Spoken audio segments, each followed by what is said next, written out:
This is the Myford University podcast, episode 9, How to Brainstorm. Hey everyone, welcome back to the Myford University podcast. This is where we cut through the fluff and break out and break down what actually works in business, thinking, and life. I'm your host, George Sloan. In the last couple of episodes, we explored two of my favorite questions, why and what if, and how they can help you get to the root of a problem or unlock new possibilities. Today we're going to connect the dots and talk about something just as powerful, brainstorming. Now, before you roll your eyes and picture a whiteboard full of bad ideas and no action, hear me out. Brainstorming is when you get a group of people in a room and free flow ideas. So when it's done right, it's one of the most effective tools to think more clearly, generate better ideas, and solve hard problems, whether you're working alone or with a team. When it's done wrong, it's frustrating, unproductive, and often a complete waste of time. So, in the next 20 minutes or so, I'm going to walk you through what brainstorming really is and isn't, when to use it, how to do it solo, how to lead or join a productive team session, and the biggest mistakes to avoid. Let's get to it. What is brainstorming really? Okay. At its core, brainstorming is an idea generation situation without judgment. It's structured creativity. You're not trying to get the one perfect idea right away. You're trying to get enough ideas that the good ones rise to the top. It's about volume first and filtering second. As I said before, free form. No bad ideas, just get them all down and then you can cull them later. It's used in product development, marketing, strategic planning, coaching, even personal life planning. But most people skip those steps or they don't use it at all. They will either jump to conclusions too fast, talk themselves out of ideas, or wait for someone else to quote unquote have the answer. Good brainstorming breaks those habits. So, why is brainstorming important and why use it at all? Simple. You can't solve new problems with old thinking. I'll say that again. You cannot solve new problems with old thinking. Brainstorming gives you options, insights, momentum, and sometimes your next big move.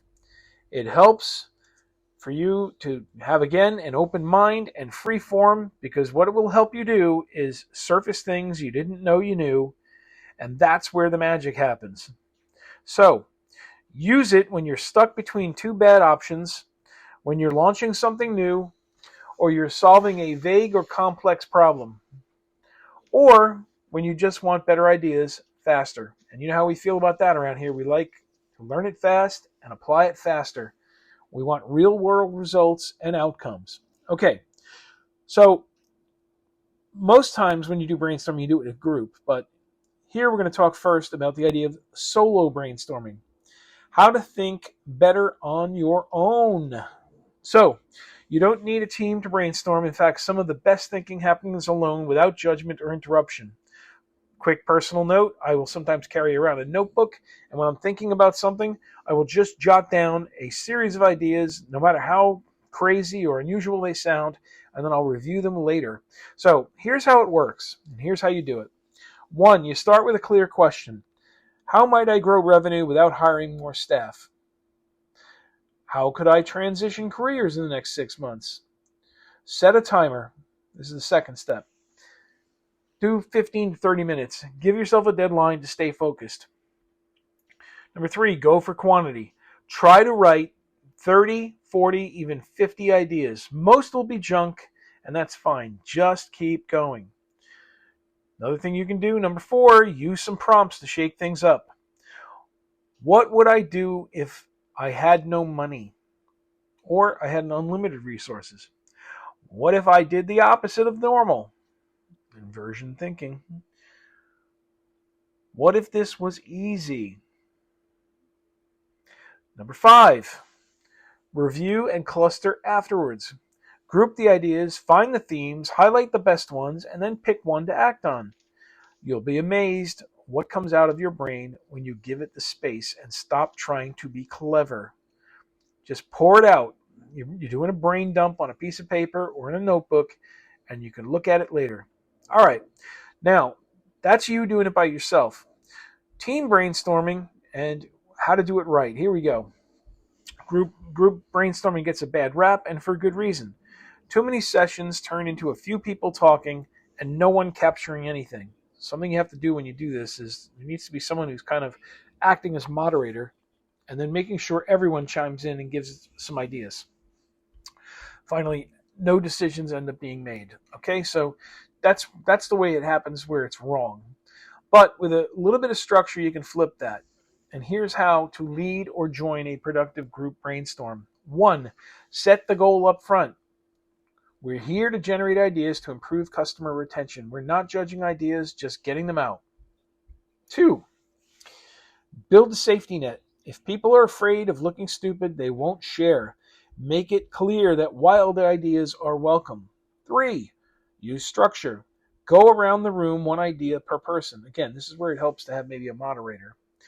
Have everyone write silently for 10 to 15 minutes. That's another way to do it. And you put it in a hat, so to speak, and you pull them out later and have a discussion. Or you could use sticky notes, whiteboards, and/or digital tools to display the ideas. Number 4, very important, defer judgment. No filtering. No, that won't work. You can't create and critique at the same time. I see that all the time. Oh, we can't do. Why not? And then why are we talking about this now? Get the ideas out, and then we'll rip them apart later. 5, group and prioritize later on. I just said that. After the idea storm, sort them. Group similar ones. Find the boldest ones. Find the simplest ones. Find the most promising. Find some that are surprising. Then assign ownership for the next step. Okay? This is a step that a lot of people skip and why their brainstorming never goes anywhere. Okay, let's talk a couple real examples. Here's a real solo brainstorm example. How could I leave my job and work for myself in 12 months? I came up with start consulting on weekends, build an audience through a newsletter, launch a micro product, rent a room for extra cash, or cut expenses to buy time. From 40 ideas or so, I picked 3 that I could test. 1 worked, and that's all it took. So get them all out and then evaluate them on their merits individually.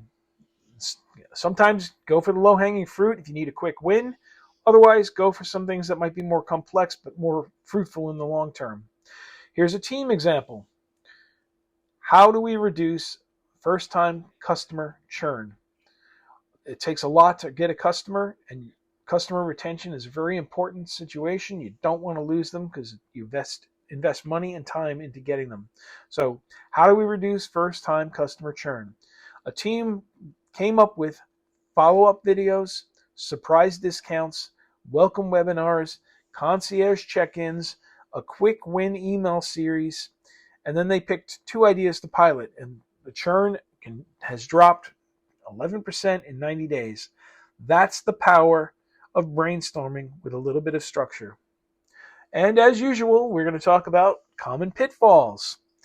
So let's talk about what to avoid. Judging too early. Brainstorming is not debating. So set a no critique rule during the idea phase, and you're always going to have someone that's going to violate this.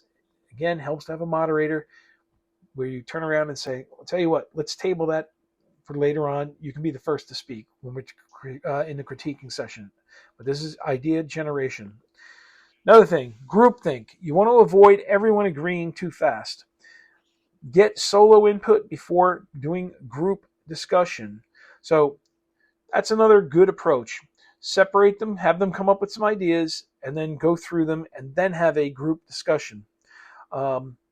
You don't want all the same type of people, and sometimes you have to have someone that plays devil's advocate and takes the other side. So if you really want a fruitful session, make sure that you're not just getting a bunch of yes men and women who are just going to go along and they just want to get through it. You want to spend some time and do this right. The other thing you want to avoid is loud voices dominating. Use written idea capture or structured rounds.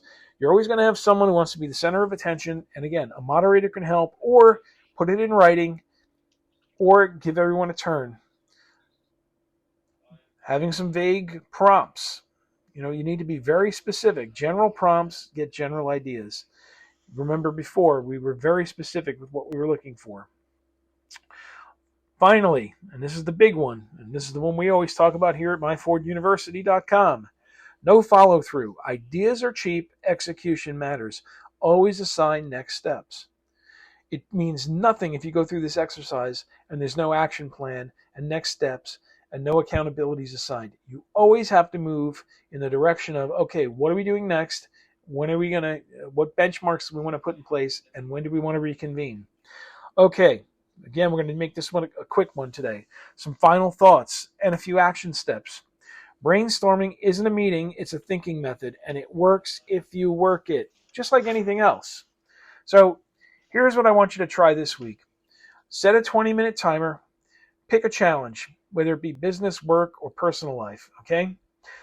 Then ask, might I solve this in 10 different ways? How can I solve it in 10 different ways? Some of them might be crazy. Go for it. Don't stop at 3. Push past the obvious. There's multiple ways. Some of them might sound crazy. Some of them might sound different. Give yourself a chance to free flow ideas. Okay? Then finally, pick one idea to test. Not the perfect one, the one that feels the most doable, and see what happens. Then you can reiterate and try to adjust it or tweak it, or you go and move on to the next one. That's it. I mean, it's real simple. It's how you create movement. Okay? And if you're leading a team, use this exact process. Make some space, add some structure, and defer judgment, and then prioritize. Again, with group dynamics, you just got to watch out for one or two little instigators, and there are ways to manage them. I'm not saying they're not, what they have to say isn't important, but some of them want to jump ahead, and we want to avoid having people jump ahead on us. Just make sure you prioritize things. You don't need perfect conditions. You just need better questions and a willingness to think differently, also sometimes known as thinking outside the box. So I'll leave you with this. What problem could you start solving today with 20 minutes of focused brainstorming? Think about it. Pick one. Try it. See what happens. Okay, that's it for this episode of the Myford University podcast. If it helped you, do me a favor, share it with someone who's stuck or spinning their wheels. Or go out and check the full article at myforduniversity.com/blog. Until next time, ask better questions, think harder, act smarter, and keep building what matters. Thank you.